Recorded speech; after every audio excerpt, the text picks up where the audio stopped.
Alright. Okay, kaya to the una, are you excited na ba for the Canada shoot? Halo-halong emotions, to be honest.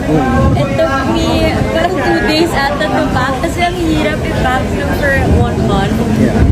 And then the team nandun na din syempre. So, hindi ko alam kung ano mga feel ko, but definitely I'm very excited kasi finally natuloy na. Eto na, mauna ako kay Alden and then tuloy-tuloy na yun. I'll see you guys in a month. Yeah, but how long are you going to stay there? Until 1 month sakto. So, 23 after 23 depends pa. Hopefully matapos lang namin yung mga nakaschedule.